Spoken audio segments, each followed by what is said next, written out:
sizes too small. Oh, shoot, I got it on the... His heart is too little. But whatever the reason, his heart or his shoes, he stood there on Christmas Eve hating the Who's. Staring down from his cave with a sour, grinchy... Man, I can't even see it. Could you turn on that light, please? With a sour, grinchy... Grin. You need some bifocals? I gotta cut my glasses. Oh, my That's a blind Grinch. Oh, that's gonna look good. Oh, boy. Grinch has 4 eyes, he still can't see.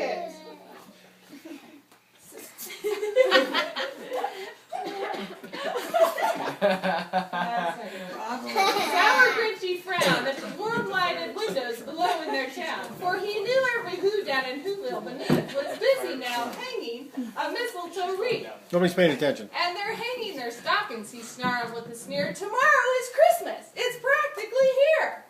Then he growled with his grinchy fingers nervously drumming, I must find some way to stop Christmas from coming. Tomorrow, he knew. All the Who girls and boys would wake bright and early and they'd rush for their chairs. And then the noise! Oh, the noise! That's the one thing he hated. The noise! Then the Who's, young and old, would sit down to a feast, and they'd feast, and they'd feast, and they'd feast. They would feast on pudding and rare roast beef, which was something the Grinch couldn't stand in the least. And then they'd do something he liked least of all. Every Who down in Whoville, the tall and the small, would stand close together with Christmas bells ringing. They'd stand hand in hand, and the Who's would start singing. They'd sing, and they'd sing, and they'd sing.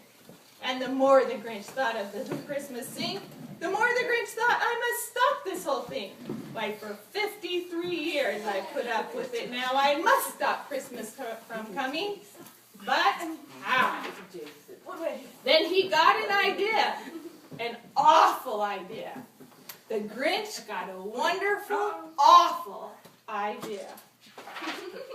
I know just what to do, the Grinch laughed in his throat, and he made a quick Santa Claus hat and a coat.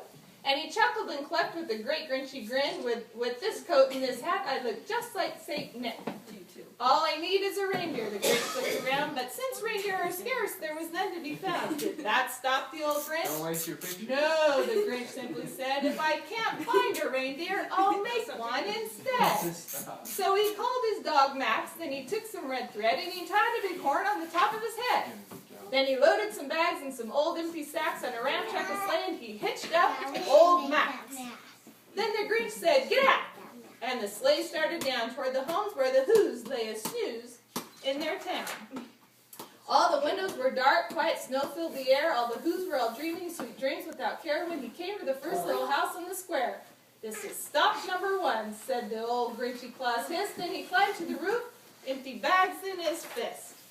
Then he slid down the chimney a rather tight pinch. But if Santa could do it, then so could the Grinch. He got stuck only once for a moment or two, then he stuck his head out of the fireplace flue, where the little Who stockings all hung in a row. These stockings, he grinned, are the first things to go. Then he slithered and slunk with a smile most unpleasant around the whole room. He took every present, popguns and bicycles, roller skates, drums, checkerboard, tricycles, popcorn and plums, and he stuffed them in bags. Then the Grinch very nimbly stuffed all the bags, one by one, up the chimney. Then he slunk to the icebox. He took the pudding, he took the roast beef, he cleaned out that icebox as quick as a flash.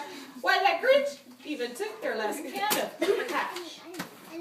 Then he stuffed all the food up the chimney with flea, and now, grinned the Grinch, I will stuff up the tree. And the Grinch grabbed the tree, and he started to shove, when he heard a small sound like the coo of a dove. He turned around fast, and he saw a small Who. Little Cindy Lou Who was no more than 2. The Grinch had been caught by this tiny Who daughter who got out of bed for a cup of cold water. She stared at the Grinch as she said, Santa Claus, why? Why are you taking our Christmas tree alive? But you know, that old Grinch was so smart and so slick, he thought up a line and he thought it up quick. Why, my sweet little tot, said the fake Santa Claus lied. There's a light on the tree that won't light on one side, so I'm taking it home to my workshop, my dear. I'll fix it up there, and I'll bring it back here. And it's fooled the child. Then he patted her head, and he gave her a drink, and he sent her to bed. And when Cindy Lou Who went to the bed with her cup, he went to the chimney and stuffed the tree up. Then the last thing he took was the log for the fire. Then he went up the chimney himself, the old liar. On their walls he left nothing but hooks and some wire, and one speck of food that was left in the house was a small crumb that was even too small for a mouse. Then he did the same thing to the other Who's houses, and he crumbs much too small for the other Who's mouses. It was 1/4 dawn, all the Who's still abed, all the Who's still a snooze, when he packed up his sled. Packed it up with presents, the ribbons, the wrappings, the tags, and the tinsel, the trimmings, and trappings. 3,000 feet up the side of Mount Crumpet, he rode with his load to the tip-top to dump it. Hoo-hoo to the Who's, he was grinchiously humming. They're finding out now that no Christmas is coming. They're just waking up, I know just what they'll do. Their mouths will hang open a minute or two, then the Who's down in Whoville will all cry, boo-hoo! That's a noise, grinned the Grinch, that I simply must hear. So he paused, and the Grinch put his hand to his ear, and he did hear a sound rising over the snow. It started in low, then it started to grow. But the sound wasn't sad. Why, the sound sounded merry. It couldn't be so, but it was merry. Merry! He stared down at Whoville. The Grinch popped his eyes. Then he shook. What he saw was a shocking surprise. Every Who down in Whoville, the tall and the small, was singing without any presents at all. He hadn't stopped Christmas from coming. It came somehow or other. It came just the same. And the Grinch, with his Grinch feet ice cold in the snow, stood puzzling and puzzling. How could it be so? It came without ribbons, it came without tags, it came without packages, boxes, or bags, and he puzzled 3 hours till his puzzle was sore. Then the Grinch thought of something he hadn't before.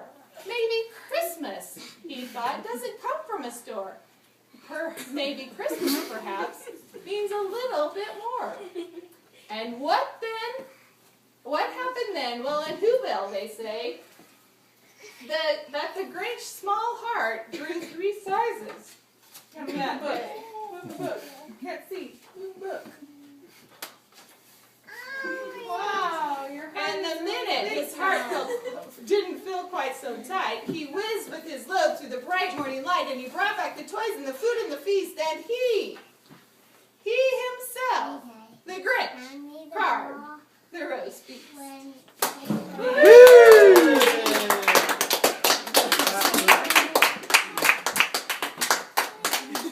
Let's see who you really are. I don't want to go next. See your mask. Take off your mask. Let's see who you really are. Ah, there she is.